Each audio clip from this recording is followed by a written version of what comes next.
Hello बच्चों, let's read the question. The question says, so हमें यहाँ पे एक single choice type question given है और क्वेश्चन क्या कह रहा है कि an electric lift with maximum load of 2000 kg lift plus passenger is moving up with the constant speed of 1.5 meter per second.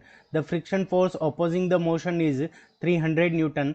The minimum power delivered by the motor to lift in watt is, take G is equals to 10 meter per second square.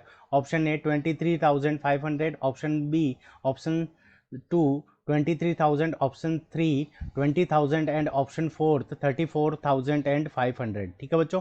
सो इस question के अंदर हमें क्या दे रखा है कि एक lift है, तो ये हमारी लिफ्ट हो जाएगी। सो ये क्या कर रही है कि मूविंग अप, यानी ये ऊपर की तरफ मूव कर रही है और यहाँ पे वेलोसिटी हमें क्या गिवन है 1.5 मीटर पर सेकेंड और ये वैल्यू क्या है, कांस्टेंट है, ये हमें गिवन है। और यहाँ पे W जो वेट लगेगा वो क्या लगेगा, हमारा नीचे की तरफ लगेगा, W वेट। ठीक है। और W इज इक्वल्स टू हमारा किसके इक्वल होगा, M मल्टीप्लाइड बाई G के इक्वल होगा। और जब ये ऊपर की तरफ जाएगी तो हमारा फ्रिक्शन फोर्स भी क्या लगेगा, नीचे की तरफ लगेगा। तो यहाँ पे फ्रिक्शन फोर्स, तो क्या होगा कि कोई फोर्स इसको ऊपर की तरफ पावर डिलीवर्ड करके इसको ऊपर की तरफ लेकर जाएगा। सो ये हमारा क्या हो गया, फ्री बॉडी डायग्राम हो गया। अब हम क्या करेंगे, इस क्वेश्चन को करने के लिए की कॉन्सेप्ट अप्लाई करेंगे। सो की कॉन्सेप्ट, अब की कॉन्सेप्ट के अंदर हम क्या लगाएंगे कि पावर P का फॉर्मूला लगाएंगे। तो power P is equals to हमारा क्या होता है, F vector dot V vector, F vector dot V vector, यानी जो पावर P होगा उसका हमारा फॉर्मूला क्या हो जाएगा, एफ वी कोस थीटा।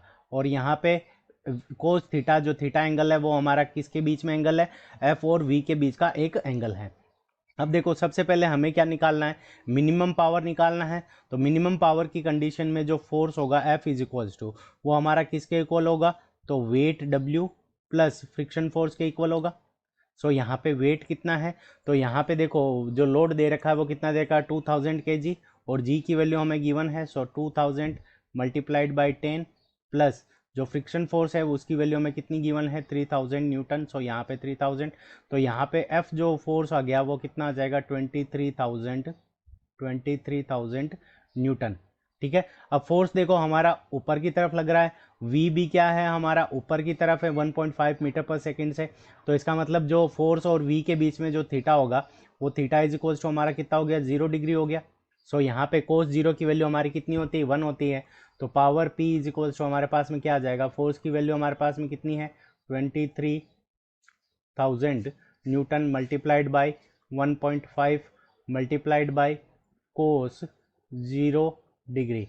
और कोस 0 डिग्री की वैल्यू हमारी कितनी होती है, 1 होती है। इसको जब 1.5 से मल्टीप्लाई करेंगे तो यहाँ पे हमारे पास में जो वैल्यू आ जाएगी वो आ जाएगी 34,500 वॉट।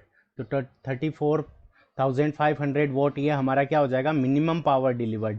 सो ऑप्शन ये हमारा ऑप्शन 4 हमारा करेक्ट आंसर हो जाएगा, क्योंकि ऑप्शन 4 के अंदर हमें गिवन है 34,500 watt. So option 4 is the correct answer of this question. I hope you understood it well. Best of luck. Thank you.